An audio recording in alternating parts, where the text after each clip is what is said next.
Good morning, students. I am Sarita Soni from Royal International School. Let us start the 8th standard science.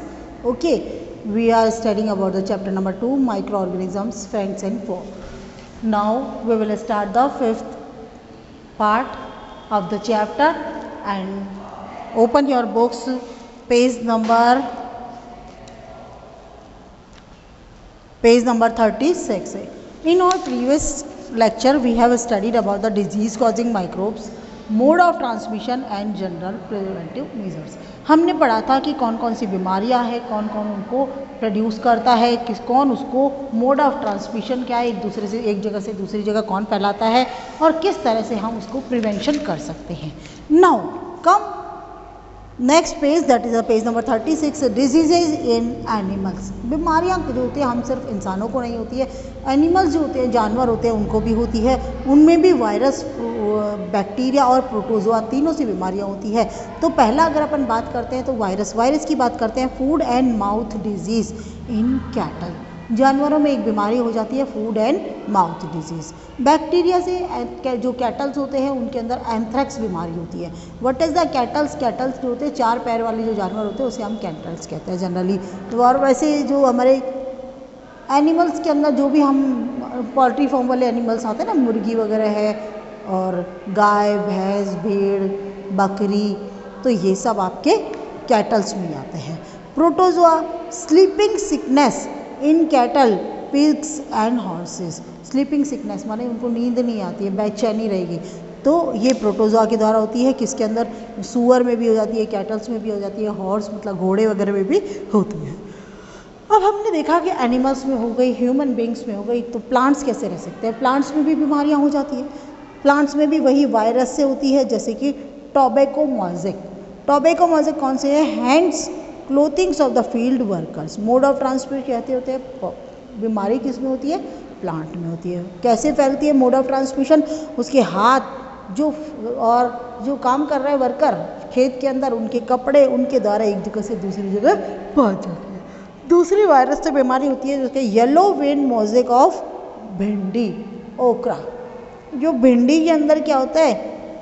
Yellow हो जाती है. Green colour की भिंडी देखते हैं तो येलो वेन मोज़ेक हो जाती है भिंडी के अंदर, और ये इंसेक्ट के कारण होती है. बैक्टीरिया से फैलने वाली बीमारी है. इंसेक्ट के कारण तो इधर उधर फैलती है, ठीक है. बैक्टीरिया के कारण होती है सिट्रस कैंसर. सिट्रस कैंसर क्या होती है? यह हवा के कारण होती है.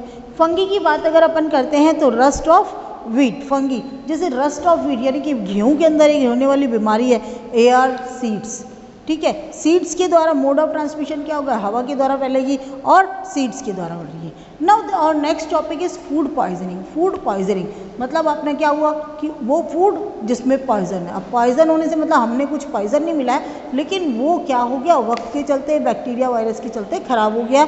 दिस इज़ नॉट ईटेबल, जो खाने लायक नहीं है. तो आपने बहुत सारे न्यूज़पेपर में पढ़ा होगा कि about the childrens falling sick and vomiting after eating the lunch provided in the school और समवेयर एल्स और इन अ फीस्ट. तो आपने देखा होगा कि कहीं ना कहीं दावत में बच्चे जाके आ रहे हैं, किसी स्कूल में जाके आ रहे हैं, बहुत सारा उन्होंने खाया और उसके बाद में वॉमिटिंग्स हो गए और बीमार हो गए. तो मैरिज पार्टी में जा रहे हैं वहाँ पे, तो what will be the result of this? इसका रीज़न क्या है कि doctor would tell you that if it may be due to food poisoning. Doctor क्या बताते हैं जनरली कि ये फूड पॉइजनिंग से हो गया. और फूड पॉइजनिंग क्या है?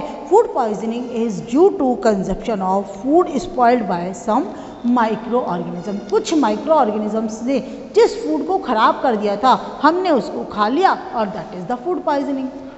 तो if food is not preserve properly it can be leading to poisoning. अगर फूड को हमने प्रॉपर तरीके से प्रिजर्व नहीं किया है तो वो क्या हो जाएगा? वो फूड पॉइजनिंग का कारण बनेगा. Microorganisms like bacteria and fungi are responsible for the food poisoning. Bacteria और फंगी दोनों रिस्पॉन्सिबल होते हैं फूड पॉइजनिंग के लिए. Microorganisms when grow on our food substances produce toxic substances. जब माइक्रो ऑर्गेनिजम्स हमारे फूड सब्सटेंसेस पे grow करते हैं तो वो क्या करते हैं? टॉक्सिक सब्सटेंसेस प्रोड्यूस करते हैं. These makes the food poisoning causing vomitings. और इसके कारण जो फूड पॉइजनिंग है अगर हो जाती है तो उसके कारण क्या होता है? आपको वॉमिटिंग्स हो जाती है, उल्टियाँ हो जाती है, सीरियस इलनेस अनइवन डेथ, कई बार बहुत बीमार तो होते ही हैं लेकिन कई बार इंसान मर भी जाता है। Food hygiene is essential for preserving food poisoning, यानी कि फूड हाइजीन भी बहुत ज़रूरी है फूड को पॉइजनिंग वाली कंडीशन से बचाने के लिए। Bacteria causing food poisoning are salmonella and clostridium. Salmonella और क्लोस्ट्रीडियम दो ऐसे बैक्टीरिया है आपके फूड को आपके खराब कर देते हैं। Fungi causing food poisoning moulds like aspergillus and penicillium. Aspergillus और penicillium these are the two fungi. किसके नाम है? ये दो फंगी के नाम है और ये फंगी कॉजेस फूड पॉइजनिंग। समझ में आ गया? ये फूड पॉइजनिंग का काम करते हैं। अब आता है कि फूड पॉइजनिंग है तो अपने आप को हम कैसे बचाएं, फूड पॉइजनिंग से किस तरह से अपने आप को सेफ रखें। उसके लिए सबसे ज़रूरी होगा कि हमें अपने फूड को प्रिजर्व करके रखना है, यानी कि सुरक्षित रखना है। कैसे? कि वो खराब ना हो। तो हमने देखा है कि कई सारे मेथड्स होते हैं। By using these methods we can preserve and store food grains. हम अपने अनाज को सुरक्षित रख सकते हैं। तो किस तरह से हम अपने जो घर में चीज़ें रखते हैं, अनाज रखते हैं, उसको कैसे सुरक्षित रखेंगे? Bread left unused under moist condition is attacked by the fungi. देखिए, अगर आपने ब्रेड रख दी और ब्रेड रख दी तो मॉइस्ट कंडीशन में 2-3 दिन बाद में क्या हो जाएगा, उसमें नमी ले लेती है। मॉइस्ट कंडीशन है, बारिश का मौसम है सपोज करिए, तो वो फंगी उस पर अटैक करते हैं। माइक्रो ऑर्गेनिजम्स स्पॉइल और फूड। जितने भी माइक्रो ऑर्गेनिजम्स होते हैं हमारे भोजन को खराब कर देते हैं। Spoil food emit bad smell. जो स्पॉइल अगर आपका फूड हो गया तो एक बैड स्मेल आएगा। And had a bad taste and colour change. Colour change हो जाएगा, टेस्ट बहुत बुरा हो जाएगा उसका। तो why do you use a refrigerator at home? बताइए, फ्रिज क्यों यूज़ करते हैं? ताकि वो ख़राब ना हो। जब भी तो हम इसका इतना लंबा चौड़ा पेमेंट आता है, बिजली का बिल भी तो बढ़ता है हमारा, तो हम क्यों पेमेंट करते हैं? ताकि हमारा फूड ख़राब ना हो। हम सोचते हैं कि हमने फ्रिज यूज़ किया, क्यों? Only for the cold water. नहीं, only for the cold water नहीं है, मेन चीज़ है to preserve the food we use the refrigerator. तो not only the cooling water but also to store food item we use the refrigerator. This food item अगर हम लोग उसको रखते हैं, if kept at the room temperature start producing foul smell. अगर room temperature पे हमने रख दिया उसको तो थोड़े टाइम बाद में उसमें फॉल स्मेल आने लगेगी। और दूसरा इस वर्ड में हम कह सकते हैं कि food gets spoiled and become unfit for consumption, यानी कि फूड आपका बिल्कुल ख़राब हो जाएगा और कंजप्शन के लायक नहीं रहेगा। Spoilage of cook food takes place because of action of microorganisms like bacteria and fungi. Actually food spoil क्यों होता है? क्योंकि माइक्रो ऑर्गेनिज्म बैक्टीरिया और फंगी क्या करते हैं, उस पर अटैक करते हैं। Okay,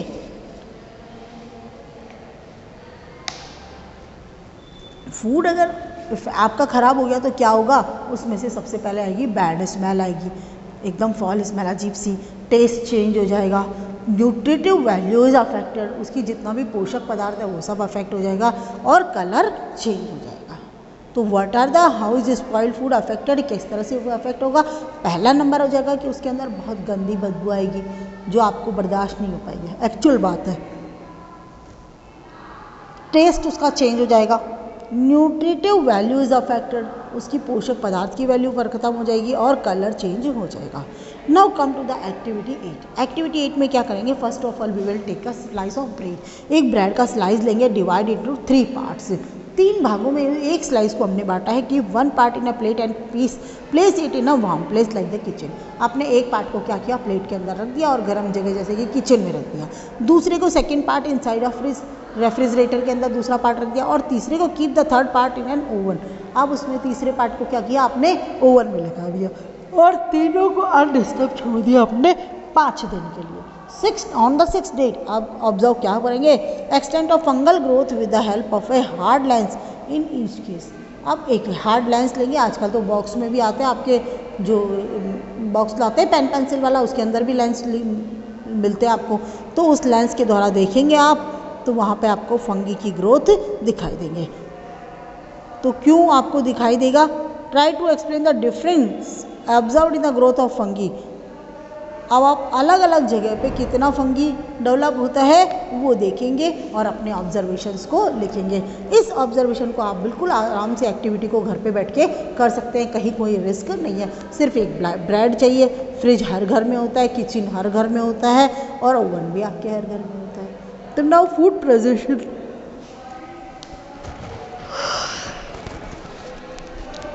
food preservation is the answer to prevent its spoilage, यानी कि फूड को स्पॉइलेज होने से बचाने के लिए हमको क्या करना है, फूड को प्रिजर्व करने हैं। There are many advantage of preserving food, बहुत सारे एडवांटेज है। पहला नंबर, reduce food wastage by avoiding spoilage. Food wastage जो होता है वो क्या होता है, रिड्यूस हो जाता है, कम हो जाता है बाय अवॉइडिंग स्पॉइलेज। देखिए अगर अपन ने खाने को वेस्ट नहीं किया तो डेफिनेटली खाना बचेगा हमारे। दूसरा नंबर है increase the storage period of the food stuff. Food stuff जो होता है उसका स्टोरेज पीरियड बढ़ जाएगा। सपोज करिए कि आपने जो खाना आपने 2 दिन खाना है तो उसको आप 3 दिन तक खा सकते हैं। अब थर्ड नंबर आता है nutritious, nutritive value is retain for a longer period, यानी कि उसकी जो न्यूट्रिटिव वैल्यू हो जाएगी वो लंबे पीरियड तक सुरक्षित रहेगी। अगर फोर्थ रखते हैं ensures food availability and distant place and during see off season, मतलब जिस सीज़न के अंदर आपने प्रिजर्व करके रखा हुआ तो जिस सीज़न में आपको नहीं मिलता है दूर दूर के अंदर, तो अब उस टाइम के अंदर क्या होगा, बाद में जाना नहीं है आपको मार्केट में लेने और आपको वो चीज़ मिल जाएगी। जैसे आपको फ्रोज़न मटर मिलते हैं तो वो भी क्या है, आपके प्रिजर्व मटर है। अच्छा, अचार वगैरह खाते हैं आप, आम का अचार खाते हैं, गोंदे का अचार खाते हैं, केर का अचार खाते हैं, तो आपको हर मौसम में आम के गोंदे तो नहीं मिलते, लेकिन आप उसको अचार को सुरक्षित रखते हैं, मतलब तभी तो आप उसको खा सकते हैं। Now methods of the food preservation. Food preservation के कौन कौन से मेथड है। पहला नंबर गया by salting and sugar. By salting and sugar में क्या हो जाएगा, फूड प्रिजर्वेशन, फूड प्रिजर्वेशन में आ जाएगा number 1 by salting and sugar, है ना। बाय सॉल्टिंग एंड शुगर यानी कि इसके अंदर नमक और चीनी दोनों का इस्तेमाल कर रहे हैं हम लोग। तो फ्रूट और vegetables are commonly preserved by salt and और शुगर। या तो फ्रूट है, वेजिटेबल्स है, इनको ज़्यादातर हम या तो नमक या चीनी का इस्तेमाल करते हैं, जैसे कि जैम, जेली, अचार, ये बनते हैं फूड आइटम्स होते हैं। तो जैम उसमें शुगर ऐड करते हैं। In pickles salt is use, अचार बनाते हैं तो सॉल्ट इस्तेमाल करते हैं। Salting is use to preserve raw mango, कच्चे आम का, आंवला, टामारिंड, इन सबको यानी इमली, इन सबको स्टोर करने के लिए, प्रिजर्व करने के लिए हम लोग नमक का इस्तेमाल करते हैं। Even in case of meat and fish salt is used for preservation. Meat और फिश को भी प्रिजर्व करना है तो उसमें सॉल्ट इस्तेमाल किया जाता है। Sugar and salt remove water from the cells. Sugar और सॉल्ट क्या करते हैं, जो सेल्स होती है उसमें से पानी निकाल देते हैं, thereby preventing growth of microorganisms. और इस तरह से माइक्रो ऑर्गेनिजम्स की ग्रोथ रुक जाती है। क्यों, क्योंकि पानी जो होता है वो ग्रोथ को इंक्रीज करता है माइक्रो ऑर्गेनिजम्स की, यानी कि पानी जहाँ जहाँ आओगे वहाँ वहाँ फूड स्पॉइलेज की चांस रहेंगे। देखिए कई बार अपन क्या करते हैं, जैसे सपोज अपन को सफ़र में जाना होता है, सफ़र में जाना होता है तो हम आलू की सब्ज़ी बनाते हैं। आलू की सब्ज़ी को हम क्या करते हैं, लिक्विड नहीं होती है, उसको बॉईल करते हैं, थोड़े से आलू को क्या करते हैं, थोड़ा फैला लेते हैं ताकि उसका मॉइस्चर खत्म हो जाए। उसके बाद विदाउट वाटर ओनली ऑयल के अंदर हम लोग सूखी सब्जी बनाते हैं और ले जाते हैं उसको, और वो वहाँ पर 2-3 घंटे ख़राब नहीं होती है गर्मी में भी। इसके बजाय अगर आपने पानी वाली सब्जी ले ली तो डेफिनेटली इट विल स्पॉइल, वो खराब हो जाएगी। अब आगे समझ में आपको। सेकंड है oil by oil, vinegar and spices. By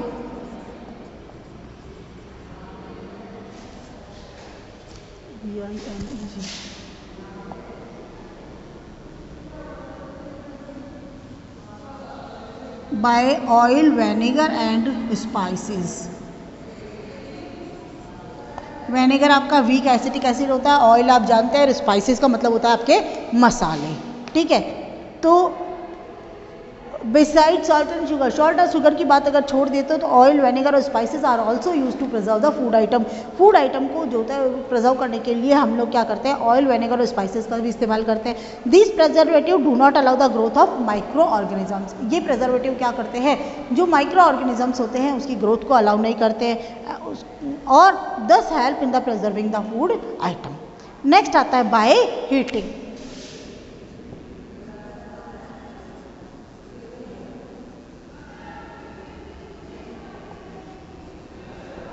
by heating, heating का मतलब होता है उसको गर्म करना। तो हीटिंग के उस जब हीट करते हैं तो जम्स मर जाते हैं। देखिए दूध है, अगर आपने दूध को बिना गर्म किए हुए रख दिया डेफिनेटली इट विल स्पॉइल, लेकिन हम लोग क्या करते हैं उसको गर्म करके रखते हैं। तो बॉइलिंग जो होता है it prevent the food from spoilage. Next आता है by refrigeration and freezing.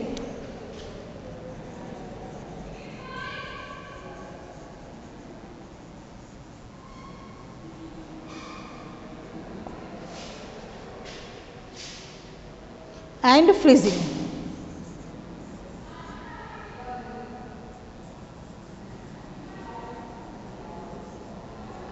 By refrigeration and freezing, तो इसके अंदर क्या हो जाएगा कि cooling by refrigeration and freezing, freezing जो होता है stops microorganisms from growing and multiplying but it does not kill them. देखिए फ्रिज में आपने किसी चीज़ को रखा, फ्रीजिंग किया, आपने रेफ्रिजरेटर में रख दिया, तो उसके कारण माइक्रो ऑर्गेनिजम्स का जो ग्रोथ होती है वो रुक जाती है, वो मरते नहीं हैं। आप जब हीट करते हैं तो वो मर जाते हैं, लेकिन फ्रिज में रखने से वो मरते नहीं है, लेकिन उनकी ग्रोथ रुक जाती है। A refrigerator keeps food at the about 5 degree Celsius. अगर आप फ्रिज का टेम्परेचर देखते तो 5 डिग्री सेल्सियस होता है। This keep the food fresh for a few days, कुछ दिनों तक उसमें खाना बिल्कुल फ्रेश रहता है। A freezer preserves food at the below 18 degree Celsius और -18 डिग्री, सॉरी, जो फ्रीज़र होता है उसके अंदर टेम्परेचर कितना होता है, -18 डिग्री सेल्सियस से भी नीचे होता है। This stop the microbial activities and food can be preserve for many months. Microbial activities को पूरी तरह से ये स्टॉप कर देता है, कई महीनों तक फ्रीजर में खराब नहीं होता है। Otherwise the microbes become active. अच्छा, frozen food should be thoroughly cooked and should not be left in the open for the long period. अगर आपने सपोज करिए आप फ्रोज़न मटर का इस्तेमाल कर रहे हैं या फ्रोज़न आइटम कुछ भी ले रहे हैं, तो उसको क्या करेंगे, शुड बी थ्रोली कुक्ड, तुरंत उसको निकालो, कुक करिए आप, and should not be left in the open. यानी कि आपने जैसे मटर निकालना है तो बहुत देर 2 घंटे तक तो आपने मटर बाहर निकाल के रख दिए फ्रोज़न, तो क्या होगा, इट विल बी स्पॉइल्ड, ये ख़राब हो जाएंगे अगर ज़्यादा देर तक रखेंगे। क्यों? क्योंकि because microbes become active again. Okay, तो tomorrow we will continue the chapter up to 4th जो है आपका फूड प्रिजर्वेशन में 4 point we have study. Thank you, stay at your home and be safe.